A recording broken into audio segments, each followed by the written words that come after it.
everybody, welcome to another video. My name is Infiniti and today I am back with another Continental knitting tutorial. Today's tutorial will cover the Whelk stitch. It is a beautiful gridded pattern that is easy to accomplish. It is stretchy in both the horizontal and vertical, so it's a good stitch pattern for garments and things like that, where you want a little extra wiggle room in. So without further ado, I'm going to jump right into this tutorial. I will be grabbing my knitting needles and my yarn now. Alright, to begin, I'm going to create a slip knot on my needle, like so. I'm not going to pull it too tight, just for the sake of tension. And to begin with this stitch pattern, you want to cast on in multiples of 4 and then add an additional 3. So I'm going to cast on 19. 2, 3, 4,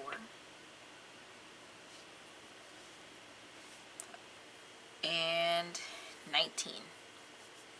Alright, and it always helps to do a little double count before you get too involved with the stitch patterning. So there's 2, 3, 4, 5, 6, 7, 8, 9, 10, 11, 12, 13, 14, 15, 16, 17, 18, 19. Alright, now we're good to go. Just going to snip off this little extra bit of tail here and get it out my way. Alright. Now what we want to do for row 1 is we are going to knit the first 3 stitches. So insert your needles knitwise. And let's knit those first 3. 2 and 3. Alright, now we're going to start our repeat for the row. So we are going to slip 1 purlwise with the yarn in the back. So we're going to leave the yarn in the back as to knit. We're going to insert our knitting needle purlwise into this next stitch, and we're just going to slip it off the needle like so. Alright, and now we are going to knit 3 again. So 1, 2,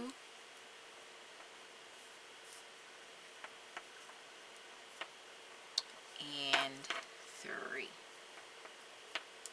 And there we go. Alright, now we're going to slip 1 purlwise with the yarn in the back again. Again, that's inserting your needle purlwise and just slipping it off the needle very carefully. Alright, and then we're going to go back to knitting 3. And you're going to repeat that all the way across your project till you reach the end.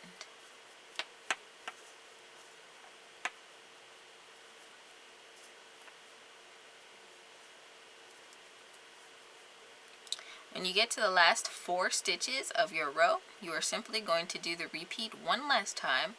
Slip off that stitch with the yarn in the back, and you're going to knit the last 3 stitches of your row.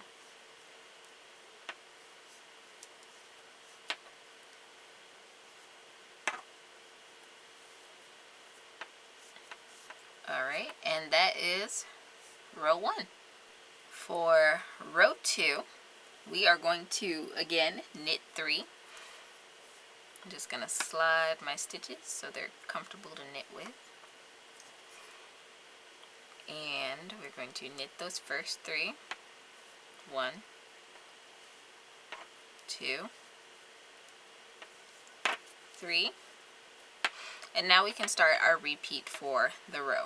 So for this row's repeat, what we want to do is we want to slip 1 purlwise with the yarn in the front. So we're going to bring the yarn forward first as to purl. Insert your needle into that next stitch purlwise and slip it off. Then you're going to put the yarn back to the back and you're going to knit the next 3 stitches. So 1, 2, 3. Right? Again, bring the yarn forward. We're going to slip this next stitch purlwise. with the yarn in the front. We're going to bring it back to the back, and we're going to knit the next 3 stitches.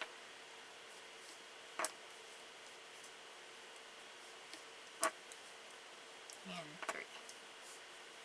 And that's all that's to row 2 of this repeat.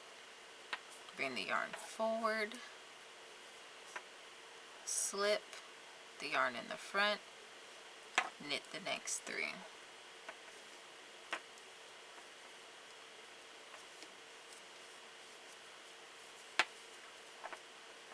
Again, coming up on these last 4 stitches, you're going to slip that last stitch with the yarn in the front, then you're going to finish the row on a knit 3. And this is row 2. Alright, moving on to row 3, we are going to knit this first stitch. Just let me tension my yarn. Going to knit it off. Alright, and then we're going to start our repeat, which is to slip 1 purlwise with the yarn in the back, like so. And then we are going to knit the next 3 stitches. 1, 2, and 3.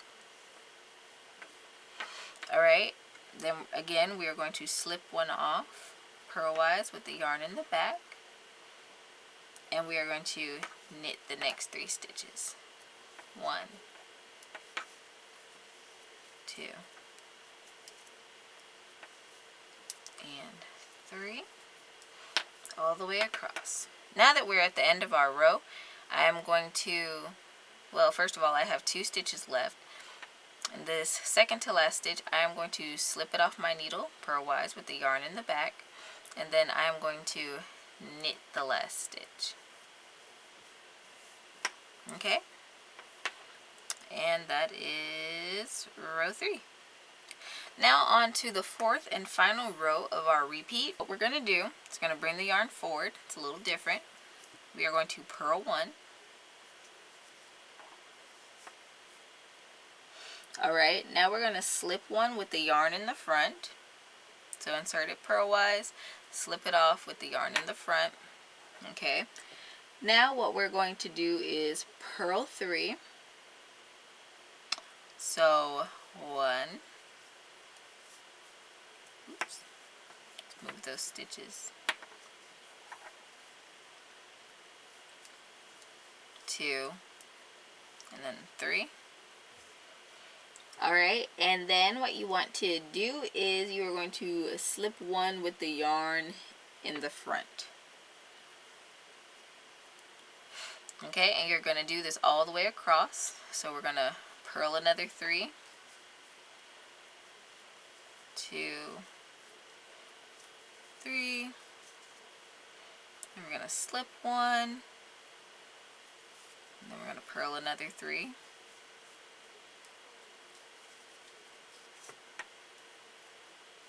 and 3,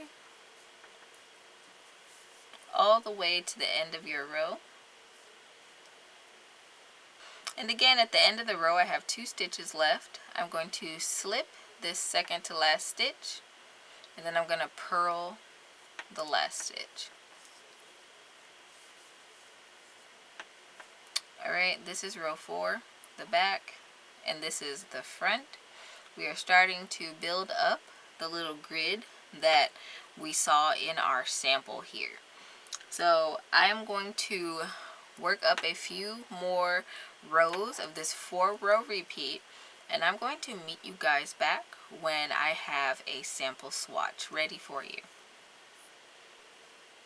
Alright, I am back.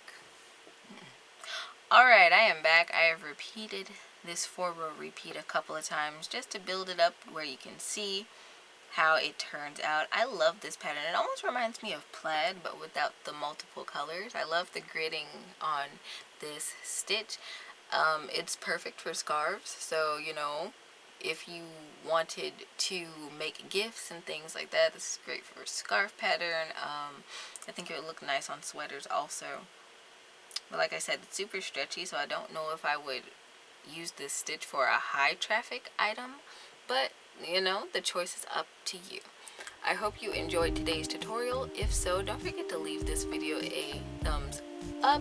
Don't forget to subscribe and hit that notification bell if you're watching this on YouTube. That helps the channel out by leaps and bounds. You can leave me a comment down below and I will respond to you as soon as I can. Don't forget to head over to Instagram and follow me over there if you want to see all the behind the scenes type stuff. Right now I am in the process of handcrafting my own series of yarn bowls and knitting needle vases and crochet hook jars. So if you want to be part of that product release, head over to my website right now, sign up for the newsletter so you don't miss launch date, which is to be determined, but I am thinking sometime late May / early June. So if you are interested in that kind of thing, go ahead, check me out over there. Thanks for watching, and until next time guys, happy making.